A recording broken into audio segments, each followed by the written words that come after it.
Hey fam, I know I am not alone in saying that 2020 was an awful year full of bullet journaling. There was just not a lot of motivation to get things done because there was so much going on in the outside world that it was just hard to want to even keep up with a bullet journal. For me personally, it's not that my life changed all that much. I am disabled and I don't really get out of the house that much.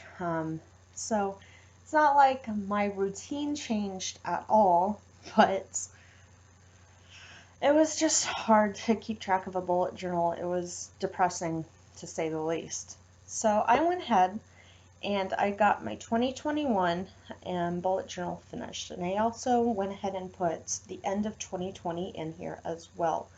Now I am due on November 8th for our first child, and I wanted to go ahead and get my bullet journal completed for next year because I did not think that I would have the energy, let alone the time, with our first newborn to be making a bullet journal and making all these spreads and everything. So I wanted to go ahead and get this finished.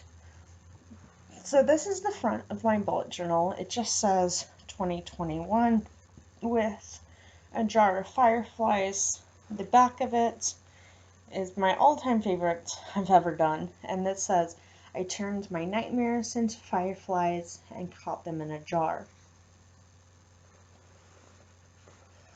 Now this is my second year using this specific journal. I love this journal so much. It is wonderful to use. So open the journal up to the front page. The front page, I went ahead and glued together the page next to it, so it would just be a bit thicker for front page. I went ahead and put a Zentangle on it, just to give it a bit of pop, a bit of color. Put my name and my email address in case it were to get lost or anything like that. Hopefully someone would give me an email and let me know, though I always have this on me. I never take it off of me, so I highly doubt it would actually get lost. There are pages for an index. I have not filled them out. I usually don't fill these out, but I leave them open in case I do want to use them at some point. I have a blank page. I like to keep at least one page blank for notes, things like that. If I just need to scribble something down real fast and I don't have anything else to write on, I can grab this and use my blank page. Then we get into my yearly spreads for 2021. Now usually I have a goal of reading 100 books every year.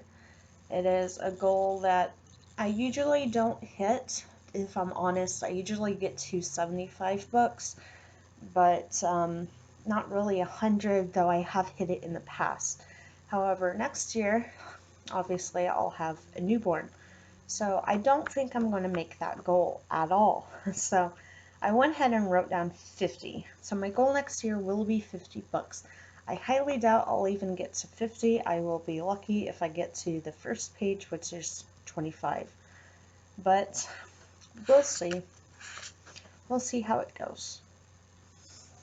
This I started, pencil shavings or eraser shavings. I started this in my last bullet journal. However, I wanted to transfer it over to this one. I have not filled it out yet. I have not filled anything out on this bullet journal because I wanted to do a flip through before I put any personal information in here. So these are all of the Marvel movies, including the ones that as of today are still supposed to come out in 2021. Now obviously that could change. I know that a lot has changed this year as far as release dates and things like that, but I went ahead and wrote them in along with my rating system, so I'll put the date that we watched them and my rating of them. And over here we get to Year at a Glance. Again, nothing's filled out yet. I'll put birthdays here, important doctor visits, things like that. And then we get into my cleaning schedule. For me, I like to keep things relatively same size. I am OCD, so I like to keep things within the number 5.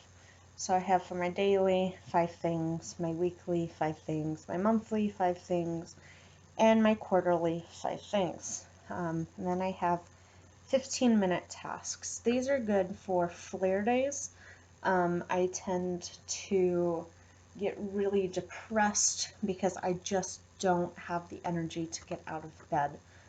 Some flare days I even need my spouse to help me walk to and from the bathroom. So these are just 15-minute short things I can do, and some of them I could even do while sitting, like hem things, or I could stand at the stovetop and just give the stovetop a good clean.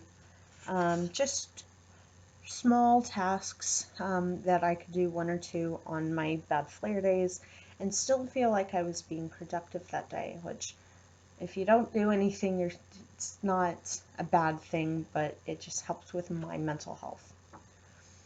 Next we have goals, sorry, again, eraser shavings everywhere, by season. This is the first time that I have separated goals by season, so I'm not quite sure how this is going to go for me. However, I wanted to try something new. I really liked this layout when I found it on Pinterest. The quote in the middle says, "If you don't build your dreams, someone will hire you to build theirs," by Tony Gaskin. Next we have my symptom and my habit tracker, and then I have Zentangles-ish over here and over here, just to kind of give a border. I am in love with this. First time I've ever done this, and I will definitely be implementing this from now on into my bullet journals. And I have the rest of 2020 and then all the way through 2021. And as you can see, I started to fill out for August. It took me 5-6 days to get this bullet journal completely filled out. So I just went ahead and I started tracking things to go ahead and get me in the mindset of using my bullet journal, but also so I wouldn't forget what I had. Over here we have Rory Dio Clee, my child that will be born, estimated due date November 8, 2020. Then the spot for actual date of birth is down here. Just to track their height and weight every single month for the first year. Now every single month is laid out the exact same way, and that is the first page, it just says the month up here, simple, gratitude log, goals, a quote, and books that I've read. I realized while making my journal that I accidentally wrote reading goals for the first few months when I meant to write books. So it does say that for the first few months, but every single month I have a different quote about you're doing a good job, keep up the great work, you don't have to be perfect, just quotes that I found for new parents or quotes that helped me with my mental health, things like that, because I know that this first year is going to be rough. It is a complete change of pace for me.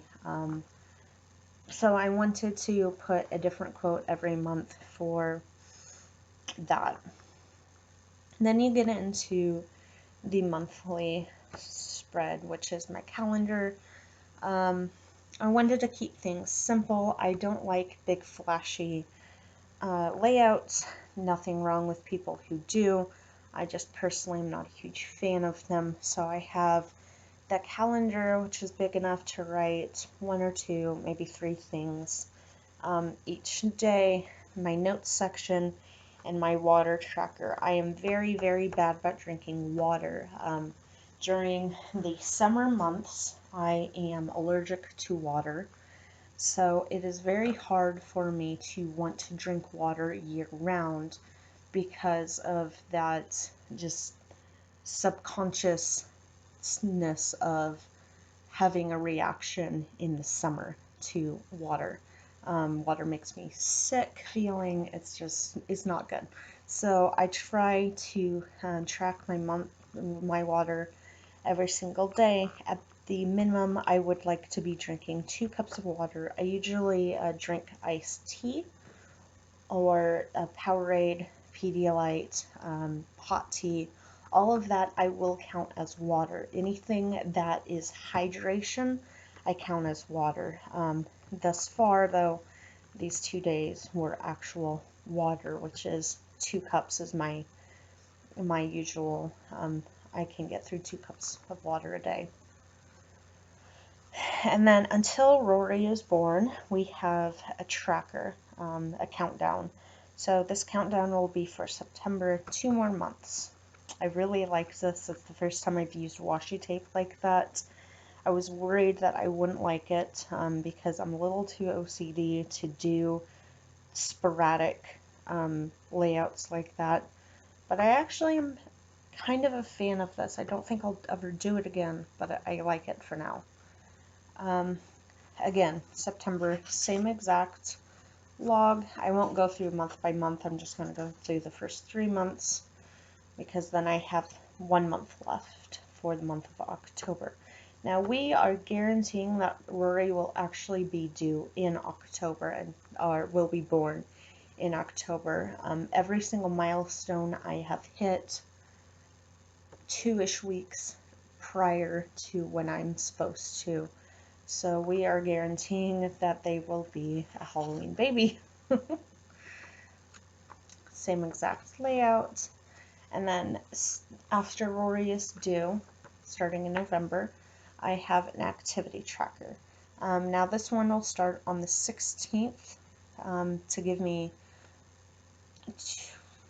some time after Rory is born.